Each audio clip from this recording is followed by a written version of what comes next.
It's early morning in Hauna Village on the Sepik River in Papua New Guinea, and the village begins to come to life. The people are getting into their canoes and heading out onto the river and into the jungle to find food for the day.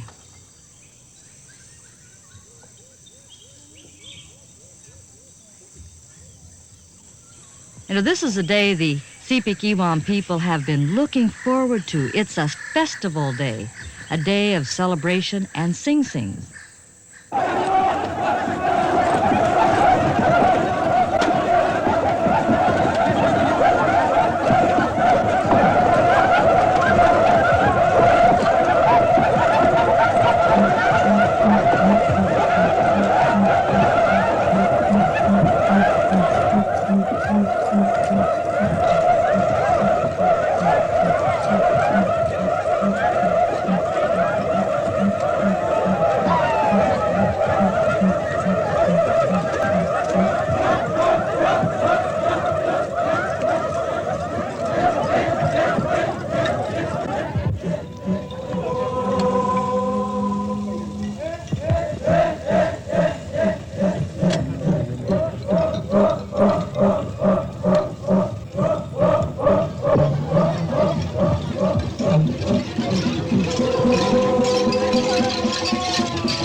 It's great to watch these colorful people reenact some of their traditions. When my partner and I first came to Papua New Guinea in 1969 as Wycliffe Bible translators, our mission was to select one of the 700 language groups in that country and live among them and learn their language, develop an alphabet, and then teach them to read and write their own language, and then translate the entire New Testament, encourage a body of believers, and our work would be complete. Now, the mission of Wycliffe is to bring the gospel of Jesus Christ to everyone in their own language.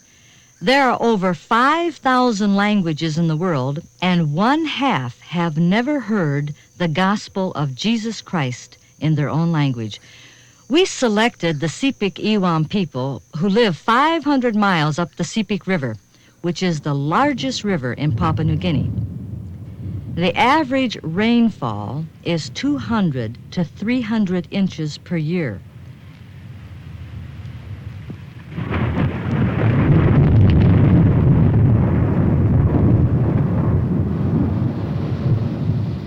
Since the area floods about 6 months out of the year, the Hauna people depend on fishing and hunting for their livelihood. When the fish are running and coming down in schools, it becomes a very exciting time in the village, and everyone is out spearing fish.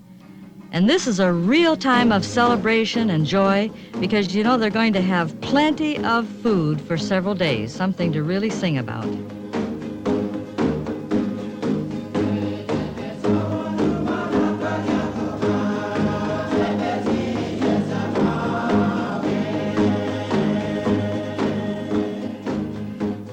The Hauna people spend many hours in their canoes.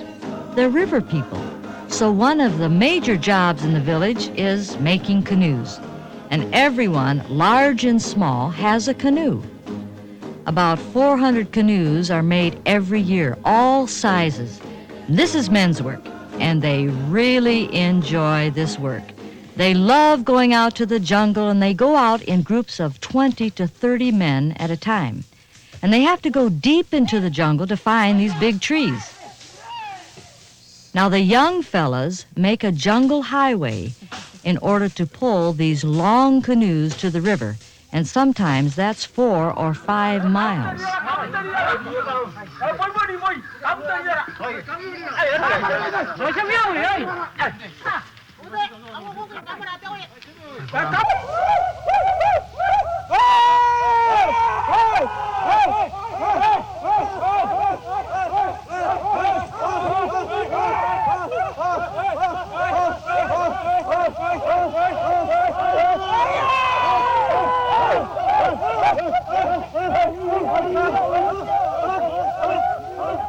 They float the canoes into the village, and then the older men, who are the skilled carvers, shape up these canoes and carve the design, sometimes carving birds' heads or crocodile heads on the front of the canoe. They are very, very skilled at this. And after they have the canoe carved out just the way they want it, then they'll burn the canoes, and the people say they cook the canoes. This is to preserve the canoes. They rub the black soot into the wood, and it will last a lot longer that way. It's tremendous to watch the people work together as a team. You will very seldom find just one man working all by himself. That's not the way the culture works. Here these men are lifting an ironwood tree, and we have a lot of ironwood in the jungle. They use this tree for building their houses. These trees are so heavy they won't float, and sometimes it will take 90 men to lift just one of these logs, and it's great to watch them work together as they start a new house. The women take their cooking pots in their canoes as they go out fishing. Their main staple in this village is sago. It comes from the sago palm tree, and they'll pound the pulp of this tree, and then they'll take it and squeeze the juice or the starch out of the pulp. And they'll boil water and pour it over the starch, and then it turns to paste. They'll take a portion of this sago paste and they'll put it on a green leaf. Now the leaf serves as their plate. And this is their food for the day. And every day they'll eat sago paste along with a smoked fish. And when we were translating, well, we don't translate that Jesus is the bread of life, but we say Jesus is the sago paste of life. And that is really exciting to the people. They very seldom eat sago paste alone. They'll eat it with a smoked fish, or like this man is doing, Nungrungi, he's eating it with the coconut, and he's saying, "Oh, Mama Marilyn, my throat is so happy." Now, the throat is the center of emotions in this culture, not the heart. And so Nungrungi's throat is very happy, and he says, this is what makes our bodies strong. The people use the river for drinking water, and this causes a great deal of our sickness in the village. So the medicine men are always busy. You know, we have about 54 houses in the village, and every house has a medicine man. They're busy constantly trying to heal the sick. It seems there's always someone sick, and they consider the spirits in the jungle as the main source of the sickness. Now, this medicine man is trying to determine what spirit has caused this boy's sickness.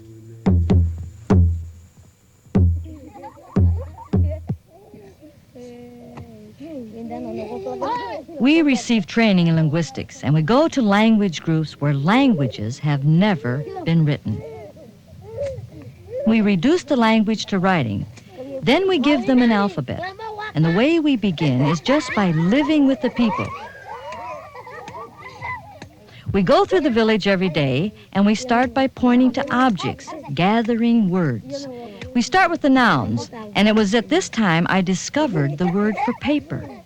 You know, they had never seen paper before, and it's yoku, which means banana leaf. And the word for pencil, they said, is namad, which means thorn. And for writing is wuni, which means carving. And they got so excited to see their language carved on the banana leaf. And they would ask me questions like, Kora dimu mani? Dimu yoku wuni kora? what is it that you're carving on that banana leaf? And I said, "Koriyaigen to yokowuni." I'm carving your talk. And they said, "My talk? You mean the words that are coming out of my mouth? You're carving on the banana leaf?" They got so excited, and the people were just beautiful to work with. This woman is seeing her language written on the banana leaf for the very first time.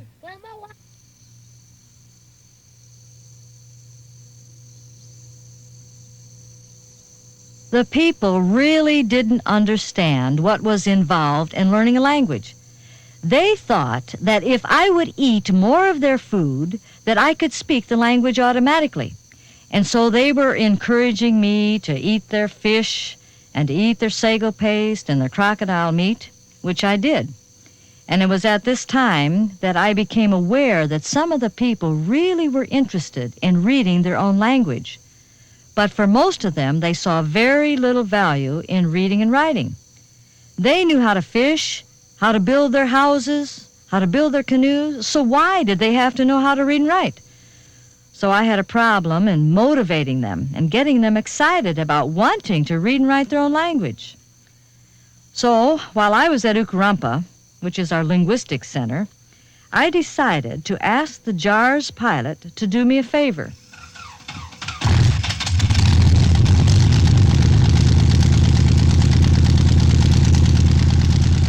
I typed up one of their cultural stories in their own language, and I ran 500 copies of this letter, and I gave it to the pilot. And I said, "Could you fly over the village and throw these letters out on the village?" And so the pilot was very excited about doing this, and the plane flew low over the village and threw all these banana leaves out on the village.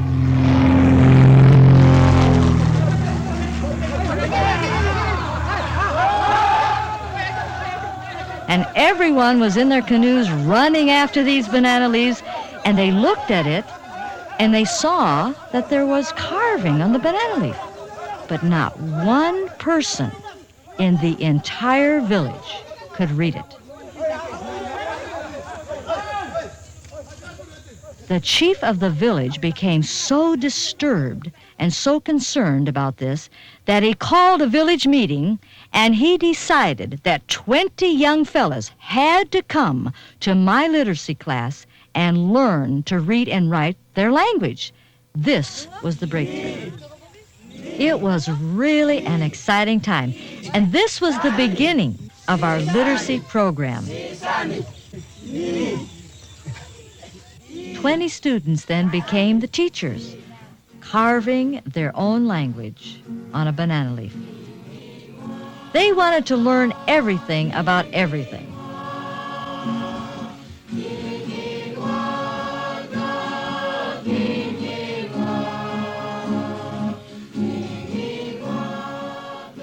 My sister Shirley taught them how to add and subtract and multiply and to use the calculators.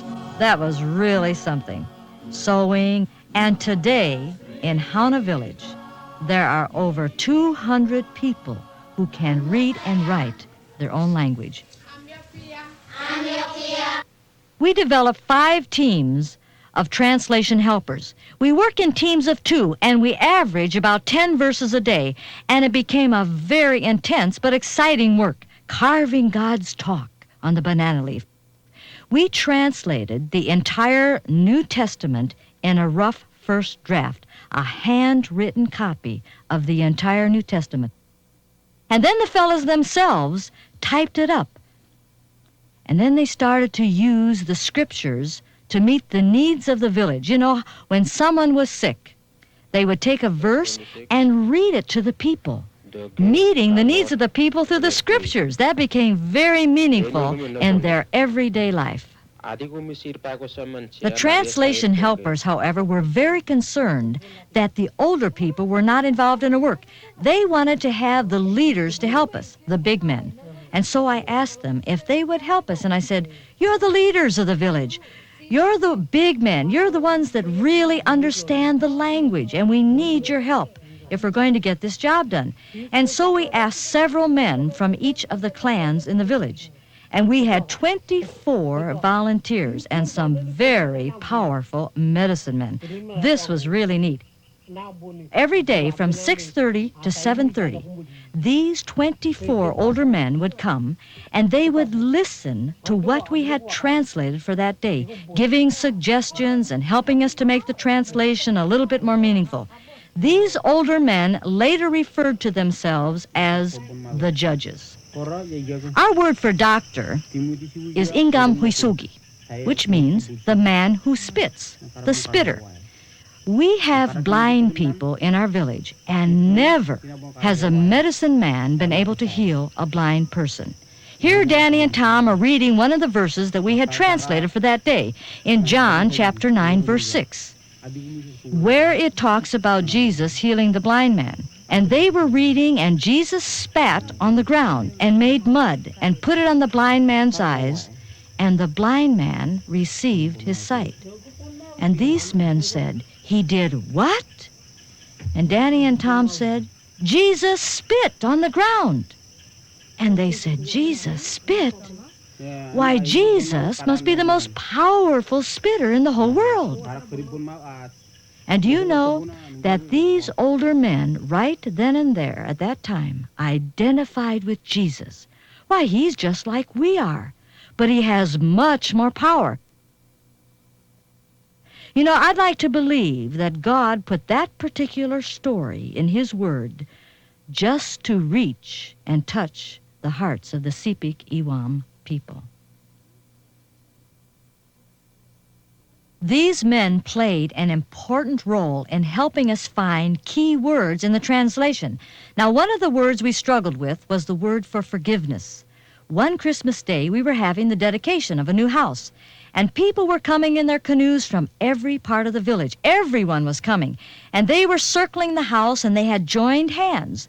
And as Joel was praying the prayer of dedication, he said, "Oh, Adikumwi, Kramir Kuan Maraka Maraka Noe, oh, Papa God, our throats are happy. Thank you for this house." In the middle of that prayer, the people put their arms around one another's shoulders. I had never seen this kind of affection shown before. And when it was over, I went to Joel and I said, "Joel, what did it mean when the people put their arms around one another's shoulders?" And Joel was so moved, he had tears in his eyes, and he said, Marilyn, do you know what that means when someone puts their arm around someone's shoulder? It means that they're forgetting all the wrongs that they have ever committed towards one another, and they never remember them anymore. And I said, Joel, that's our word for forgiveness. Jesus has come that he might put his arms around our shoulders and never remember anymore the sins that we've committed. We found our word for forgiveness.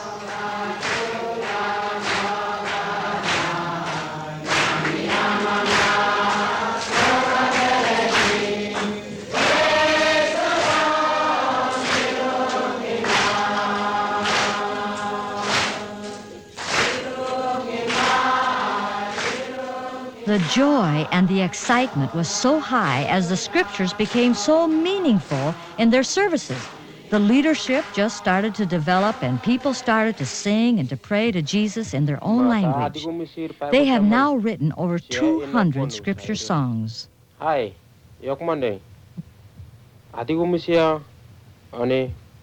Danny here, who is one of the teachers, and he's also the chief's youngest son, a real leader, he loves to preach. And he's one of the most dramatic of the 8 preachers in our village. And he's saying, "I asked Jesus to come into my throat. I'm a different person now."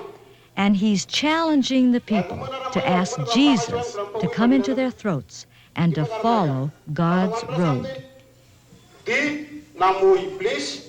These colorful panels on their new church were painted by some of the judges. It took them 6 months to do those paintings. These people have become missionaries themselves. They're reaching out to other people from other villages and telling them about Jesus and baptizing them.